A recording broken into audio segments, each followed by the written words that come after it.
again. Today, we return to World War II on the field of France. We have orders from the Schnorker in his hog's nest. We must drive forward along the valley to capture the bridge here within 10 turns before your Monty Mole crosses it. We expect no resistance, for we are armed with grenades and the finest German technology. Last time they claimed that this captain was armed with a revolver. Dummkopf, Schweinhund, ist ein Luger! So the first version of the game had TableMaker and DATASTORER to generate the tables to use in the game. This one has more things, and this is the map creator. MAPMAKER it's called. So first thing you have to do is give it the name of the map. This map is called France because we were in France and it's 1944. You need to know the number of rows of the map. Looking at the map in the book, it's 25 rows, and how many columns? There are 40 columns. You then need to enter different colours for different types of terrain. So open country is going to be green, broken land is going to be, I think, green as well, maybe. You have various choices of colours, and there are different types of 9 types of terrain.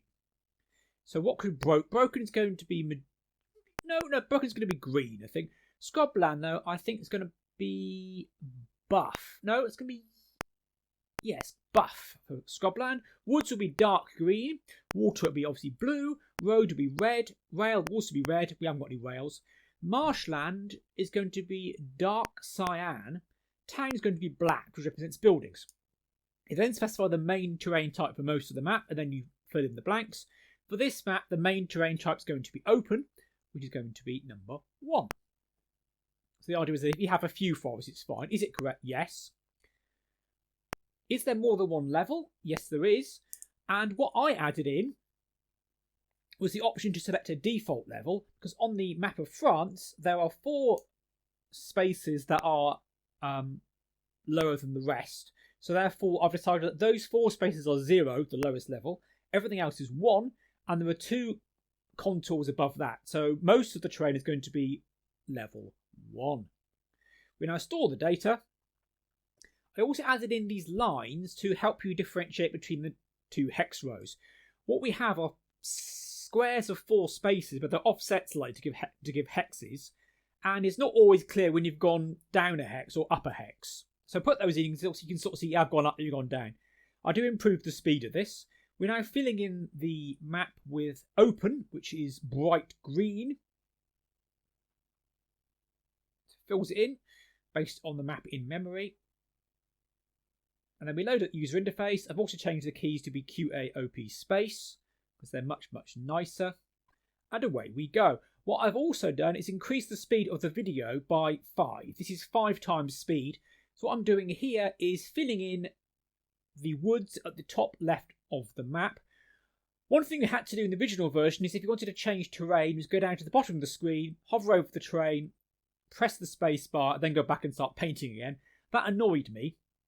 So I changed it, so by pressing keys 1 to 9, you would instantly change the terrain type. It would also beep, which it did already, and actually tell you what you've currently got selected, which is woods.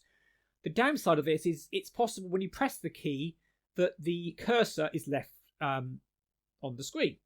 I do fix that later on. And that is a building. That's the building in row 6, column 11. We have a bit more woods. I'm doing this based on the map. So by putting your cursor in the right-hand side of the hex, you get to set the level. We're not doing that yet. We're now filling in the marshland by the river. The river runs along a hex side on the map, which is a problem here because we don't have hex sides, we only have hexes. So the rule in the book is anything to the north or west of a river line is river, which is fine, but later on it claims anything south or east is river, which is a bit of a problem. You'll see more of these inconsistencies as we go forward. But we cope with it. And the bottom right 2 squares are the road, which is a red, and we can then scroll down. I've now jumped forward. You can see the time's gone forward an hour. Again, we're at 5 times speed. And this is adding it in the levels. So the top left of the map has a forested hill. We start off level ground, then go up to level 2, and then finally with a peak of level 3. And you go around just setting all the different levels. Going up a level costs an additional movement point. And if you're shooting at someone at a lower level than you, it's easier to hit them because you have the advantage of the high ground. Having done one square, we've moved down to the bottom of the screen and select move south or move east, depending on how I feel, and then look at the next screen and go so on and so forth. It's about scroll down 5 rows or scroll across by 10 columns, so you get a bit of overlap, so it's easier to line things up. And at the end, you save it to tape and get ready to do the next part. So the next thing you have to do is use the ARMYMAKER, and the ARMYMAKER requires you to first of all say the name of the army. We're starting with the Germans. You need to know how many types of unit there are. So in this case, you look it up in the back of the book, and there were 8 types of Germans. And you also know the names of the units, which are annoyingly not used in the game itself, which is a shame. So we have a captain, we have sergeants, we have corporals. The Germans have 3 different types of privates. We're calling them PTE 1, 2, and 3. The Germans also have sappers, and also have a load of light machine guns, which are, I'm guessing, MG42s. Are they correct? Yep. Then you have to say how many of each there are. There's 1 captain, 2 sergeants, 3 corporals, 5 of each type of private. Nice and simple. 5 sappers and 6 light machine guns. We do not specify start positions. You can do that. We do have specified status, though. Next is ratings, which are weapon skill, combat skill, and grenades. Unfortunately, the order they are in the book is not the order it wants them, and it doesn't tell you this. So this is the 3rd time I've done it. So what it will say is give you 3 numbers, and in fact you need to enter the grenade first. So it's grenade, close combat skill, which is in the middle, and then weapon skill. Otherwise you get some very strange results in the game. There is a specified initial posture with no other features, which may well be wrong. And here is our results. So the captain has how many grenades? He's got no grenades. His combat skill is 4, is alright. And his weapon skill is 0, which is good. Now the sergeant has 1 grenade. His close combat skill is excellent. However, he is also good with weapons. So we like the sergeant. The German corporals, though, have a couple of grenades, which is good.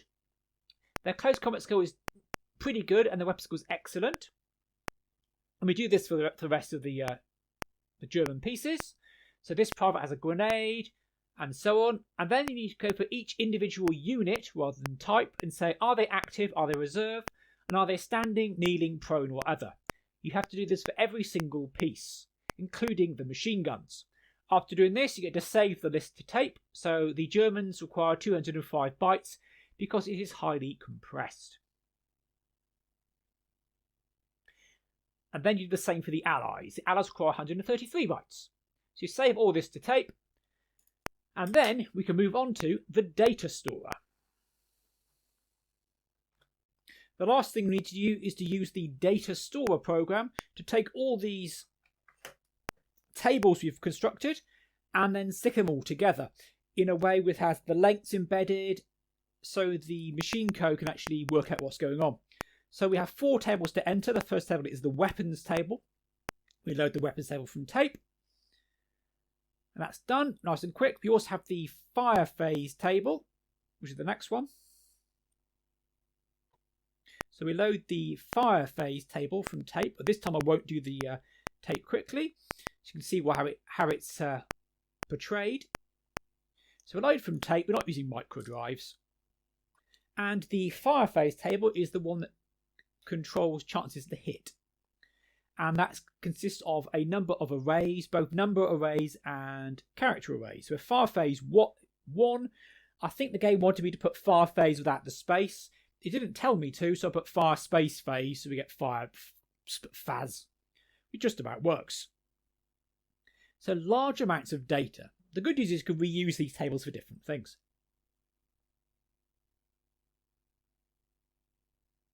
This game would be very heavy on using of tape. Very heavy indeed. So you always have to take tapes out and make sure you've got the right tapes, the right things labelled. Even with virtual tape, it's a bit of a pain.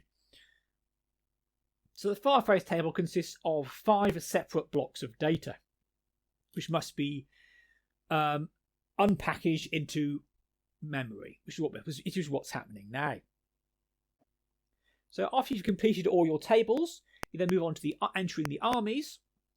And you ask, do you want independent movement? We don't yet, that's later in the book. So first of all, we're going to load the German army, which is loading from tape. And we saved that earlier. So we load that. And that is, again, a sequence of arrays, both text and numeric. And the file name is obviously limited. So fortunately, Germans are short enough to fit. If we were fighting the First World War, as the Austro-Hungarians, we might have had more of a problem. So having loaded the German army, we need to store those in a efficient byte order. And now we need to enter the map. We saved the map earlier, our French map. We load that into tape. Again, a series of arrays. And now it's all loaded. And that's now stored as one huge lump, ready to be saved to tape. But the first thing it will ask us once it's ready, so all that loading took about 6.5 minutes of taking tapes in, taking tapes out.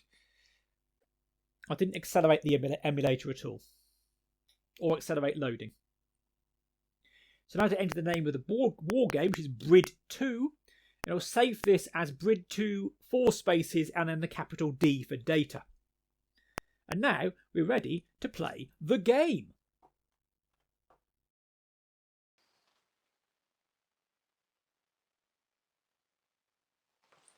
Dieser Huften Lugen nicht. So this is the bridge itself. I've added a little loading program just because I always like to have a loading screen. And I've used ZXPaintbrush to take the scan of the map from the book and turn that into a black and white picture. I then use ZXPaintbrush to highlight the forests and the marsh and the river, just to give us something nice to look at while it loads. When you're loading it, the game takes about 4 minutes to load. I had to move the data portion before the main program and put the loading of that into the loader, just because for some reason you can't load a program from a loader that then loads more programs or something. You get to see nonsense in BASIC, which is a bit odd. But as a hex map screen, it's quite rather attractive. It was rather ambitious for the first program of this system, I will say. There's a lot to do, a lot to take in, and it takes quite a while to play. Maybe as a first introduction, they could have done something smaller, maybe something, I don't know, Wild West themed, hunting outlaws or something. So something simple with a few pieces to get an idea. Because there was quite a few ideas we introduced here. We've got terrain, we've got movement, we've got various types of combat. And it's about 20-25 pieces on each side. So it takes a while to play. So about 4 minutes to load. Once we load, which will be very shortly, you can check the timer. I've skipped forward in time. It's about 3.5 minutes to load. We have around 45 seconds where we tell you I'm making ready. At this point, we're loading various machine code routines into memory. Don't make a mistake with the data statements, otherwise you'll have all kinds of problems like I did. Also, creating and storing user-defined graphics, because there are different characters, different graphics for each of the pieces, which is really rather nice. So the captain, the sergeants, the corporals, the French resistance, the different machine guns all have different characters, so you can see them quite nicely. And here, that was genuine speed. The machine code loads the data from memory very quickly. Bright green is open country, dark green is forest. I'm now deploying various allied pieces.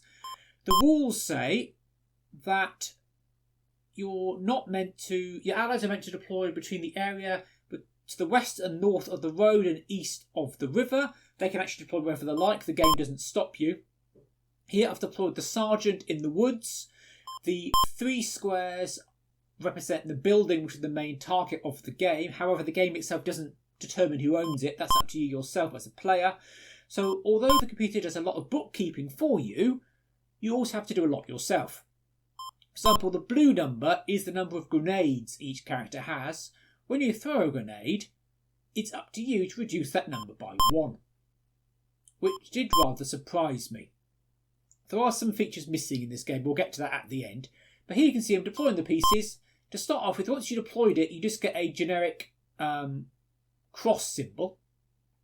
And that is only updated with the real graphic once you update the screen, which you can do by pressing plus or by scrolling to the south. We're going to scroll to the south now. And this will now update. We've got the river, there's the bridge, and there's the swamp. And now we can see the little allied graphics. We're now using character number 9, which is the more allied privates who aren't very good. We're now moving on to this. See, the first number in black is the unit number. The second unit is their type. Then you get grenades, close combat, and then weapons skill. So this is a British private. We now move on to the French Resistance, who are unit type 5. The French Resistance can move faster and have a different graphic, which is a rather nice graphic of a chap throwing a grenade. So I'm placing the French Resistance on the road to make the most of a better movement. And I get to place light machine guns. But after that, we cut to the German advance. The Germans are deployed on the east side of the map. So we select the captain, who's already on the road. And this game doesn't do movement for you. You select your piece and you say where they wish to end up. German soldiers and Allied soldiers have 6 movement points. Moving on the road costs 1 point. Moving in the open costs 2 points. Moving uphill is an additional point. Moving into a wood is 2 points. Moving while in a wood is 3 points. The game doesn't do this for you. You have to do it yourself. So there's nothing to stop the Germans, for example, by moving up the road as far as they like. Also nothing to stop the Germans deploying on the bridge itself, although that would be an underhanded Nazi trick, and we have no time for that. So after the advance phase, which you do for all the pieces, it can take quite a while. The Germans have around 30 pieces, including the machine guns. You then move to the advance/fire phase. You would move to that phase by selecting F. So now in the advanced fire phase, the German captain is moved forward and he's going to have a shot at the French resistance fighter on the road. You select the German captain, then move to the fire, and then you get to choose the weapon. The German captain has a revolver, and we are at a range of 1. So you select these. Say, right, okay, then do you have any modifiers? In this case, we don't, but modifiers would include weapon skill, cover, etc. You have to fill it in yourself, and after all that, the captain missed. When I go to the Allies, who are in their advanced fire stage, at this stage you can move into close combat, and the French resistance are all going to charge and mob the German captain. There are 3 French resistance chaps that look like they're throwing grenades. So they're going to run forwards, because they have 8 movement points and they're along the road, because he's wandered forward on his own because he's an idiot. And he's about to get slaughtered. So he moves forward, you say, where do I start, where do I end? The game doesn't check that for you. Off we go. At the end of the phase, we're selecting F, move on to the grenade phase. It always starts at the top left of the map, which is annoying because that's not where anybody is, that's not where the source of the action is. But we're not throwing any grenades. We have people in range of grenades, but we move on to the next phase by selecting the F. Now in close combat, it's detected that there are close combat in that square. The 1 German captain, who has a close combat strength of 4, and 3 French resistance maquis, strength of 9. Make a note of these numbers because you'll need them. Once you're ready, press back. We now need to choose which column we are on the close combat table. So the Allies have 27, the Germans have 4, so that's the best table, which is 5-1. It does not do this for you. It does not do this for you, which is a bit of a shame. So after selecting that, it works out the results, and that is a dice roll of 2, no modifiers. The result is lose, which means both sides lose 1 piece, and it's up to you to work it out yourself. According to the book, what I'm meant to do here is move the cursor to the status field. The book says it's red, that's wrong, that's the weapon skill. And then update it. And then it means he's killed. In subsequent turns, however, the captain will keep showing up, although he won't appear on the map.